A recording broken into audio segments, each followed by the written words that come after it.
Dans ce live, aujourd'hui, je vais te dire ce que personne ne te dit sur l'argent qui va t'aider à être beaucoup plus prospère, avoir une entreprise hautement rentable. Et tu vas comprendre pourquoi les femmes qui viennent dans mon univers font des gros steps dans leur business, mais surtout que ça les solidifie. Et c'est quelque chose que moi, j'ai fait personnellement avec ma première entreprise et c'est quelque chose que je trouve tellement important de parler avec mes clientes, de parler d'argent. Et je veux qu'on parle de 3 points vraiment principaux aujourd'hui qui vont t'aider à devenir cette femme-là prospère. Et je vais t'expliquer aussi pourquoi, pour celles qui me connaissent, pourquoi j'ai changé le nom de mon expérience qui s'en vient, qui est accessible dans mes masterminds, mais que tu vas avoir la chance de te procurer aujourd'hui avec une vente aux enchères hyper excitante, que tu vas savoir les détails à la fin du live, si ça t'intéresse, bien sûr. Mais sinon, aujourd'hui, je vais t'expliquer 3 vraiment pépites qui vont faire que tu vas augmenter beaucoup ta prospérité si tu prends juste ces 3 choses-là dans mon live aujourd'hui. Déjà, tu vas atteindre un next level, mais c'est ce qu'on travaille aussi dans Femmes prospères. Et j'ai changé le nom de mon programme qui s'appelait Femmes abondantes, qui a up level pour Femmes prospères pour la 5e édition. Pourquoi? Parce que je suis tannée d'entendre parler des gens de manifestation, d'argent, d'affirmation sur l'argent, de travail sur le money mindset, mais qui est vraiment dans l'univers, là, qui est comme complètement wouhou et qui est zéro dans l'action. Et pour moi, tout le travail, même le travail de mindset, se fait concrètement dans l'action. Et je trouve que ce n'est pas suffisant de se ressentir dans l'abondance, ok? Ce qui est super le fun d'être dans la gratitude, de se sentir dans l'abondance, puis d'être dans cette énergie-là qui est super beau, sauf que ça remplit pas ton coffre. Ça t'aide pas à payer tes employés à la fin du mois, puis ça t'aide pas non plus à, quand tu es dans une hyper croissance puis que tu as beaucoup de revenus déjà dans ta business, à te sentir bien avec comment tu le fais et que ce soit durable. OK? Et on va voir ça aujourd'hui avec mes 3 points que tu vas comprendre à l'instant. Donc, la femme prospère, là, elle se demande pas à la fin du mois, premièrement, si elle va avoir de l'argent pour payer son équipe. OK? Elle n'est pas dans ce stress-là constant de se demander s'il va en avoir assez. Elle a les fonds déjà, physiquement. C'est pas tout de se sentir dans l'abondance puis de savoir que tu es capable d'en recréer sans arrêt, là. C'est pas juste ça. C'est beaucoup plus que ça. Tu veux aussi avoir accessible rapidement de l'argent pour payer tes frais plusieurs mois d'avance. Tu veux être vraiment dans la rentabilité puis dans la prospérité pour vrai, physiquement. Tu veux pouvoir, oui, être capable de multiplier l'argent avec fluidité pour pouvoir te revirer de bord si tu perds un contrat. Oui, tu veux être comme ça, mais tu veux aussi être celle qui est capable de devenir cette femme-là qui est excellente, qui maîtrise l'art de gérer l'argent. Pas juste avoir une comptable, parce qu'elle va pas gérer tout ton argent, la comptable. Elle va pas t'aider dans toutes tes décisions le jeudi matin quand tu t'assois dans ton bloc finance. Elle va pas t'aider là-dedans, là. Elle va peut-être là quand les pots vont être cassés déjà, là. Tu veux déjà être dans cette prospérité-là, toi, et être cette femme-là qui est une excellente gestionnaire. La deuxième chose aussi, ça va t'aider à arrêter de jouer à la fausse riche. Là, il y a des clientes à moi qui vont rire, ils savent c'est quoi la fausse riche. Si t'es pas ma cliente, je te l'explique, une fausse riche, c'est quoi? C'est que elle a l'impression d'avoir de la richesse, OK? Puis l'argent sort, puis sort. Puis oui, elle est capable d'en générer beaucoup. Mais quand elle dépense, là, elle fait circuler cet argent-là de façon où elle va regretter.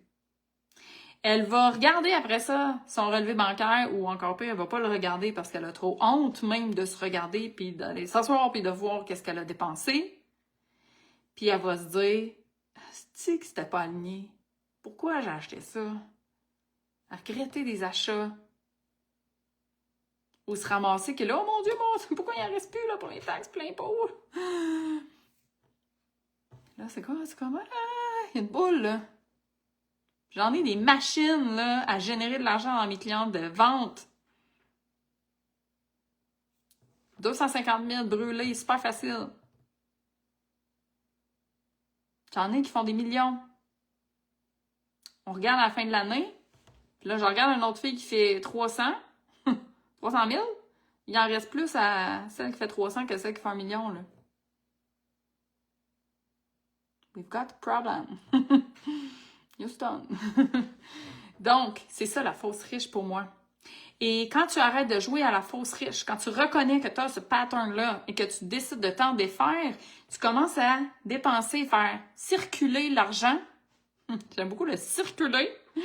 Elle circule avec tes valeurs, selon ta vision, selon ta perception, selon ce qui a de l'allure aussi. Il reste 5 minutes. Dans ton budget, c'est aligné avec ce que tu voulais, puisque tu étais ancré, puis tu es souveraine, puis tu cherches pas à impressionner personne avec ça. C'est toi. Puis peut-être que pour d'autres personnes, ils vont dire, ils vont regarder ça, ils vont faire comme, pourquoi tu dépenses autant d'argent pour aller 1 mois à Bali, te baigner d'un bain de fleurs. Le cover, là, by the way, c'est moi. C'est mon bain de fleurs à Bali. Pourquoi te payer ça, toi? Je pourrais mettre ça ailleurs. Ben non, c'était aligné avec mes valeurs, c'est ce que je voulais. Puis oui, ça fait un non-sens pour d'autres, mais pour moi, ça en faisait du sens. C'est moi. C'est moi, c'est mes rêves, c'est ma bucket list, c'est mes investissements, c'est mes valeurs, c'est moi, je suis généreuse, j'ai acheté ça à telle personne, puis l'autre, puis l'autre, puis l'autre, puis je me sens bien avec. C'est ma définition, la richesse des mots. C'est ma définition, c'est quoi mes valeurs. Donc, c'est aligné. Je ne ressens pas de regret. Je ne ressens pas de honte non plus à la regarder. Même quand ça va mal, là. Quand ça va mal, j'ai pas honte. Puis quand... Parce que des fois, ça m'arrive. Ça arrive, des fois, ça va mal. Puis des fois, ça va bien. Mais j'ai pas honte. Puis j'ai pas de regrets.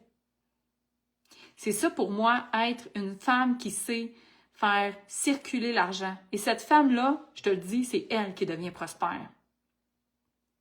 Et pas juste prospère, mais elle est heureuse aussi.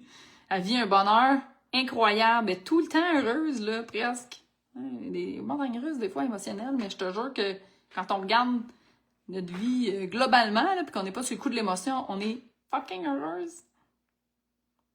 Et la troisième chose qui va empêcher d'être dans une espèce de sentiment d'urgence sans arrêt, même si t'en fais de l'argent beaucoup, d'impatience, d'empressement, puis j'en ai des femmes qui viennent me voir que c'est ça, là, sont comme... Je veux juste travailler moins, là. Je suis rendue ma business maker, je vendrais tout. Ça, là, je l'entends, là, souvent, là. Je vendrais tout, plus capable. Jamais ça, j'aime plus ça. T'es écœurée, là. Ou il y en a qui brûlent tout d'un coup, là, pis sont comme, ah, je vends ça. Je brûle tout, là. Ou qui sont talents d'hypercroissance vite dans le mur. Pum! Péter le mur d'en face. Pourquoi? Parce que elles sont allées dans un pattern d'hyper-vigilance, d'hyperactivité, toujours dans le stress, constant, je suis stressée, je suis stressée, je suis stressée. Et elle reste dans cette boucle-là. Et à regarder à l'extérieur, à regarder les autres, là. Ah, une fille en affaires, là, ça devrait être ça, elle se lance en affaires, puis là, la première année, elle fait 500 000, 1 million, puis là, il y a une fille qui a fait un lancement de 700 000, puis là, oh mon Dieu, moi aussi, je veux ça! Puis là, t'as l'impression que si toi, t'as pas fait ça, t'es une loser. Donc, qu'est-ce que ça fait? Ça te fait que tu prends des mauvaises décisions, dans le fond. Puis tu construis pas solidement. Tu construis pas aligné sur toi. Tu veux juste le trophée, puis là, le trophée, il est jamais suffisant. T'en veux tout le temps un autre trophée après. Parce qu'il n'y en a pas de fin de course à ce trophée-là. Il va toujours y avoir une fille meilleure que toi, quelque part, que tu vas trouver. Surtout, à l'ère des réseaux sociaux, là, on voit tout le monde, là.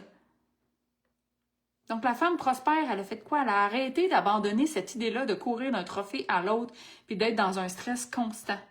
Elle a décidé d'arrêter d'être la numéro 1 à tout prix. C'est quoi, ça? On n'a pas envie de ça, d'être toujours numéro 1.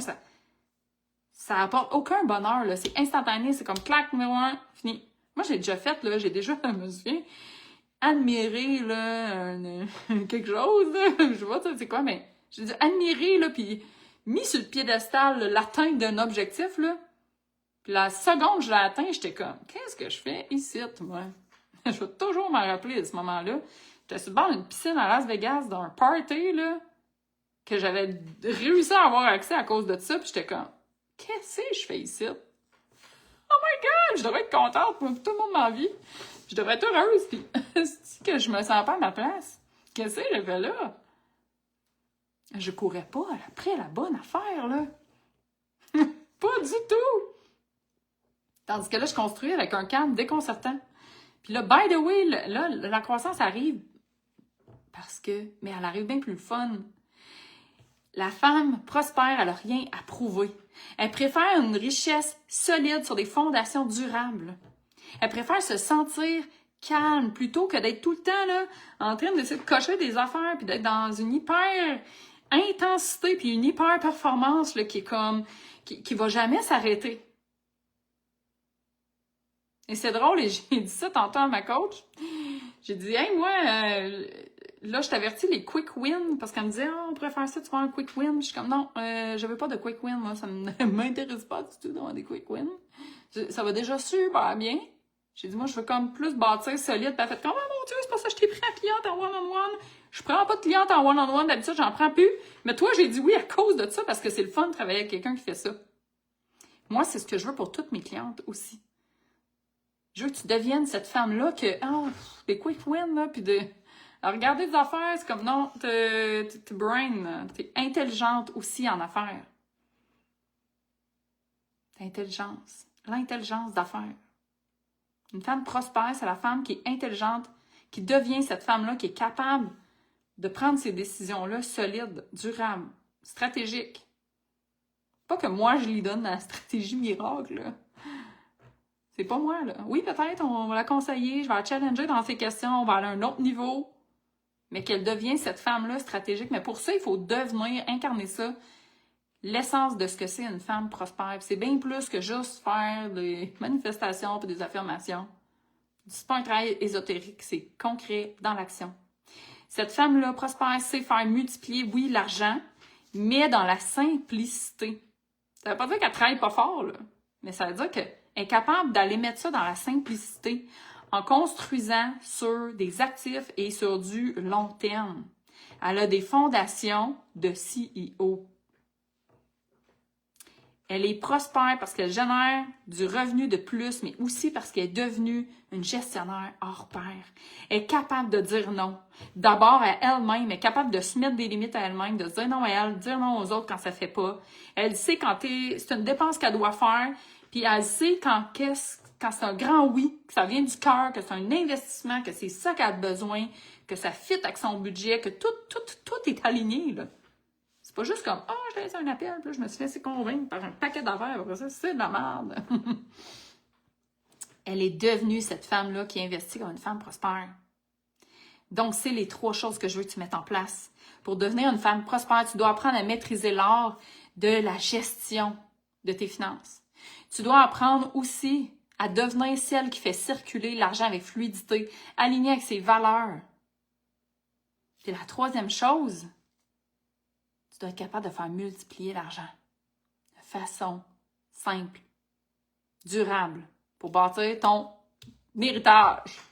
Héritage. On va plus loin que juste... tout de suite maintenant, qu'est-ce qui se passe là? La poule qui picasse.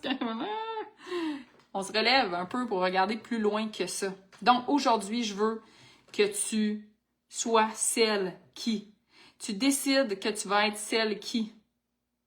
Que tu ne laisses pas l'opportunité passer plus tard.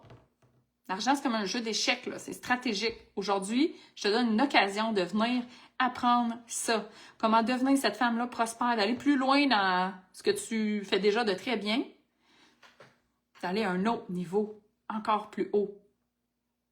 De la profondeur et de l'excellence dans qu'est-ce que tu fais déjà de bien. Donc, la vente aux enchères de femmes prospères commence aujourd'hui. J'ai eu envie de m'amuser pour ce lancement-là et comme on parle d'argent, on va faire une vente aux enchères. Ça commence tout de suite, maintenant, 14h, jeudi le 27 février. Ça commence à 50 $ et à chaque heure, ça va monter de 50 $ jusqu'au prix normal de 9,97 $. Donc, on s'amuse, profite de la vente aux enchères et il va y avoir une pause pendant la nuit, by the way. On va faire un break à mon équipe. Entre 5h et 9h, la vente est close. OK, on reprend le lendemain matin. Et pour les femmes qui sont dans mon mastermind, oui, c'est inclus dans le mastermind du Cercle des femmes CEO. C'est inclus dans Mission Million.